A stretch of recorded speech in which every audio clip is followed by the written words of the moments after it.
रायजो राजाफोरनि मुलाम्फानि थाखाय गाव लुफुंनानै होनाय बान्दोखौ दिनै बेखेवनानै होबाय डक्टर सांग्रां ब्रह्मआ।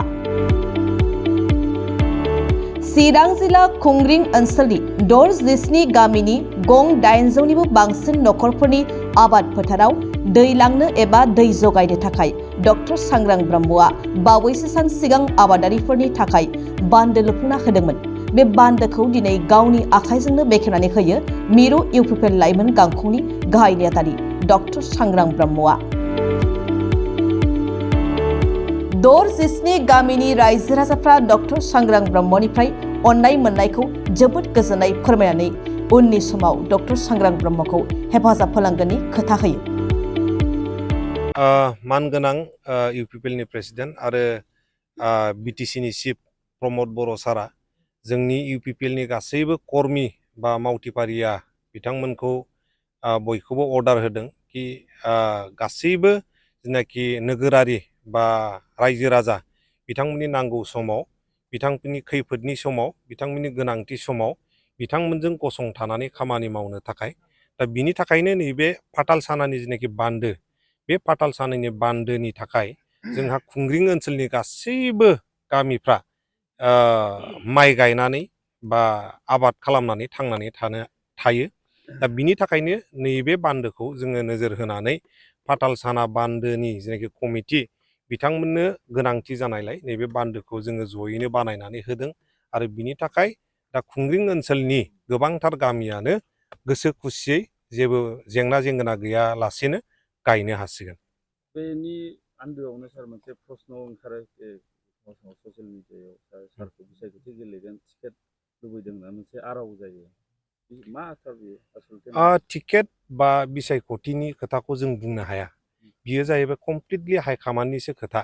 टिकेटनि खोथाखौ जोङो मोनगोन, जोङो गेलेगोन, सोरबाया गेलेगोन बेखौ बुंनायनि मोन्थाया जोंहा गैयायानो। जोङो साफा साफा कर्मि, जोङो साफा साफा वार्कार, जोङो दा रायजोनि गाहाम हाबानि थाखाय जोङो बोरै मावनांगौ, रायजोजों जों बोरै गसंथानानै थानांगौ, रायजोनि खैफोद आफोदाव जोङो बोरैहाय हेफाजाब होनांगौ जोङो बेखौसो सिन्था खालामबाय थायो। टिकेटआ हाइकमान्डनि खोथा। टिकेटआ जेब्ला हाइकमान्डआ डिसाइड खालामगोन, जायनो होगोन जोङो बेखौनो मानिनानै लानांगौ बाध्यता। रायजोफोरनि बे जेंनाखौ नोंथाङा मिथिनानै नोंथांनि एबा माबायदि जादों हेफाजाबा? हेफाजाबा बिथांमोना गोजोननायखौ फोरमायदों, आंल' नङा, जोंजों लोगोसे दङ ब्लकनि प्रेसिडेन्ट बिदाव मुसाहारि बिथां, जोंनि इयुथनि सेंग्राफोर गासैबो दङ। दा जोङो ज' नांनानैनो नैबे बान्दोखौ बानायनानै होदों। जोंल' मावदों बे नङा, रायजो राजा बिथांमोनाबो गावसोरबो मावफादों, गावसोरबो ट्रेक्टर होफायदों, जों जेसिबि होदों, जों ट्रेक्टर होफादों। दा बे खामानिखौ 10-12 दिन कन्टिनिउ जेसिबि गंनै आरो गंब्रै गंबासो ट्रेक्टर होनानै जोङो बेखौ कमप्लिट खालामनो हादों। आरो कमप्लिट खालामनायजोंल' जोङो कमप्लिट जाबाय बा जोबथारबाय होननानै जों बेखौ सानाखै। दा बेजों लोगोसेयैनो नैबे बान्दोआव नैबे ओनसोला जिहेतु हिस्ट'रिक मोनसे गोथार थावनि, अन्थाइ थाइथाम होननानैबो मिथिजायो। बे ओनसोलखौ बोरै जोङो साबना हामना खालामनो हायो, साखोन सिखोन लाखिनो हायो, बोरैहाय समायना रमायना बिबार गोनां बिफांफोर गायनो हायो, जों बेखौबो नोजोर बोदों। हाग्रा दानस्रांनायनि मोनसे परिबेस माने एफरेस्टेसन खालामनायनि माबा मोनसे सिन्था? एफरेस्टेसनखौ जेब्ला इनभाइरनमेन्ट दे जायो, जोङो बेफ्राव माखासे प्लान्टेसननि प्रग्रामखौ लानो हायो।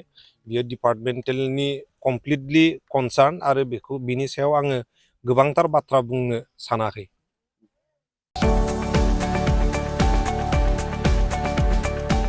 गुन गोनां गोजौ सोलोंथाइ लानो गोसो जानाय फरायसाफोरनि थाखाय मोनसे फोसावथाय। फरायसाफोरनो गुन गोनां गोजौ सोलोंथाइ होनायनि मोजां खाबु लानानै फैदों रुनिकाटानि इउएन एकाडेमिया। रुनिकाटानि इउएन एकाडेमियाव 2025-26 सोलोंथाइ बोसोरनि थाखाय गोदानै मुं थिसननाया सोलिगासिनो। चिरां जिल्लानि रुनिकाटायाव थानाय इउएन एकाडेमिया देग्लायनिफ्राय ओइचएस फार्स्ट इयारनि सोलोंथाइ होनायखौ जागायबाय। बे एकाडेमियाव आर्ट्स स्ट्रिमाव 11 थाखो एबा ओइचएस फार्स्ट इयारनि गोदानै मुं थिसननाया दासान्दि सोलिगासिनो दं। रोंगौथि गोनां फोरोंगिरिनि फोरोंथाइ होनाय आरो सोलोंथाइनि गासै गोनां खाबुफोर थानाय बे एकाडेमियाव गुन गोनां सोलोंथाइ होनायजों लोगोसे हौवासा आरो हिन्जावसाफोरनि थानायनि थाखाय आलादा आलादायै साखोन सिखोनै हस्टेलनि खाबु दं।